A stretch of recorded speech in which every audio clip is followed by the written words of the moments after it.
Hi, welcome to this week's vlog. Today we're going to be speaking to Kevin from Madeat94.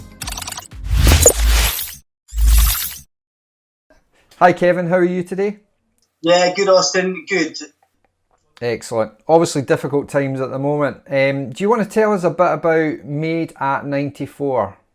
Yes, it's actually quite an important one because we are in the wedding industry now, but we are originally a gift company. So at the moment we're making lots and lots of blackboards, for example. The main thing about us is that we design with the customer as well, sometimes bespoke, and then we make. So we don't buy our products in, we'll buy the raw material and then we'll kind of make things, whether it be a sign for a wedding or whether it be, and this will be back to front guys, but that's, or whether it'll be like a christening. Original designs and then kind of we tweak it as the customer wants. So originally a gift company started out in 2013, making things, pushing on. We've got thousands of products now, and then last year we launched into the wedding industry. Excellent. I love how you brought some of your products along. That's excellent. Visuals, for me, I'm a visual learner, so if somebody can see what we can, what we can do and the variations of them, then I think it's easier to picture it. Excellent. So you're based up in Dundee? Yep, just outside Moneyfield, a place called Moneyfield in Dundee. Excellent, but I guess you deliver all over the UK in terms of your products? Our gift company delivers worldwide, and our wedding company, certain elements of it delivers worldwide. For example, this steak, we could probably get this size, so that's a 2-tier one, but then anything above that would be UK only. For things like that. Okay, so how did you, I'm intrigued about the name, how did you come up with the name? Because we first made them at 94 Ambleside. So that was where the name derived from. And I can remember my wife and I had a rare day out, and because my mum was down and she had the kids me out for a meal, and she went, I know what the name is. And she passed it across and I went, perfect. That is the one. Simple. Excellent. Superb. Okay, so I guess, as I mentioned earlier, obviously tricky times. We've been dealing with a lot of postponements and cancellations on the wedding side, and I guess you're the same. So how have you been helping your customers deal with that? We're in a bit of a unique situation because we're unlike other companies. We're unlike the majority of other companies in that we work with venues and we will do their place names, so their individual place names and their table numbers and that, but we can mail that out 2 weeks before the event. So in terms of us impactful, yes, it impacts us, but we just help our clients by moving with their date, because we can have 10, 20, 30, 50 weddings in a day, and we can still supply that because we don't do what you guys do in the sense that you're there on the day, and we're not setting up with a venue stylist. So what we've done is we've chatted to our guys and we've said, right, just let us know when your date is. We'll hold on to your deposit. We won't ask for any money until 6 weeks before your date, wherever that may be. And the majority of them come back, and the majority of them are kind of next year. Now, so that's good. I've seen a lot of companies actually, if a couple wants to move the wedding to next year, saying that's fine, but you'll pay next year's prices, which it's a tricky one. It's a really hard one because at the end of the day, we're all businesses, but a bit of compassion comes into it. I don't think we should be, making additional money off something that's out with everyone's control. So it's good to hear that you guys are doing that as well. Yeah, I mean, we give a price point. Our price points will fluctuate. Obviously, wood, plastics that we use, the woods that we use will go up and down. But we tend to just say, well, look, here's your quotation, and you have got, a few weeks to say yes. I want to go ahead. Once that quotation's done, you've secured it. So it's the same as when we work with USA. it's the dollar. Yeah. It's the same principle.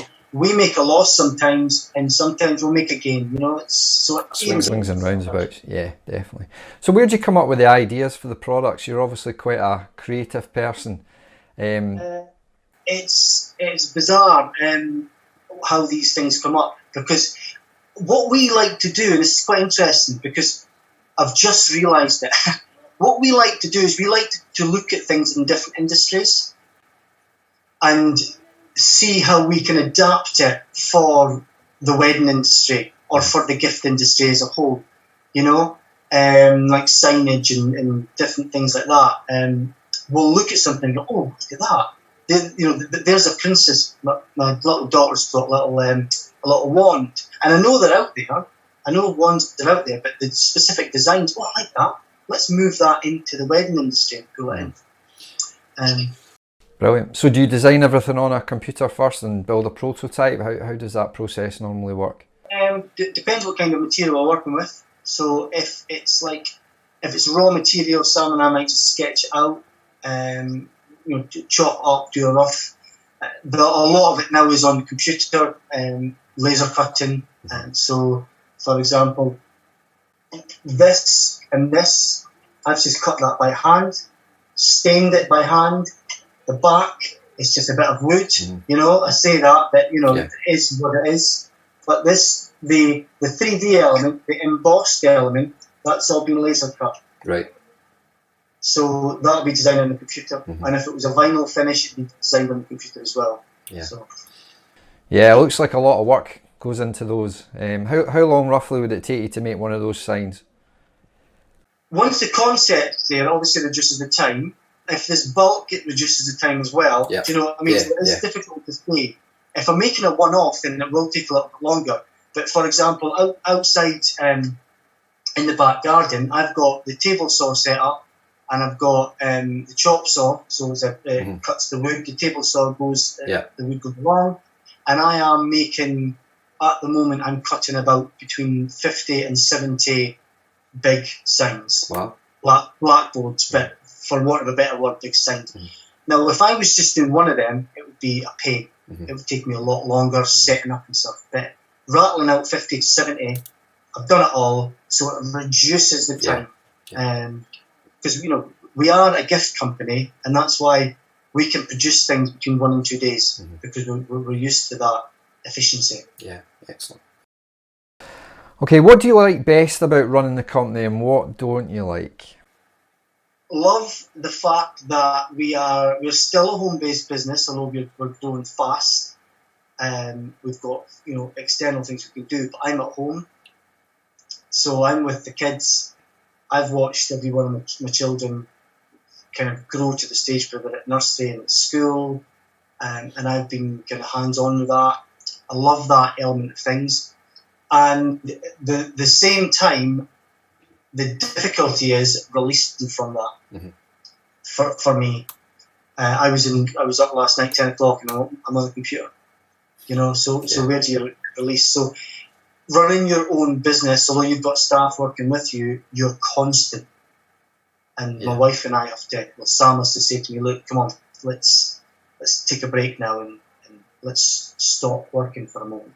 Yeah, I think you're spot on. I think when you work at home, obviously I do this as a sideline essentially, and got my day job, and then I'm doing this evenings and weekends, and it is really hard to switch off. But you're right, especially just now. I'm quite enjoying the fact that I am spending more time with the kids, and I'm not working as much as I would normally be doing.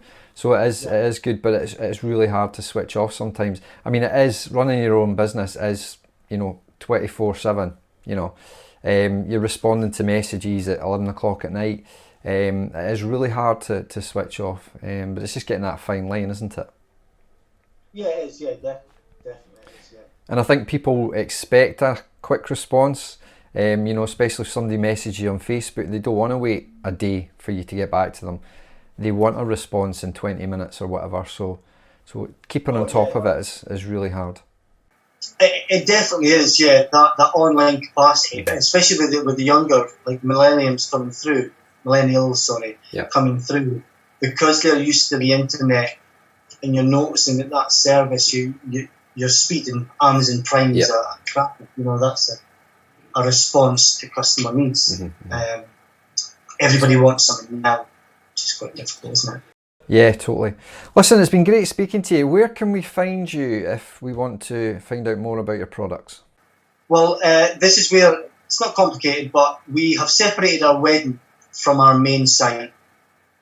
So we've got a Madeat94.com with no @ sign, is that Alpha Tango, so AT, Madeat94.com. We've got Facebook, obviously, Madeat94.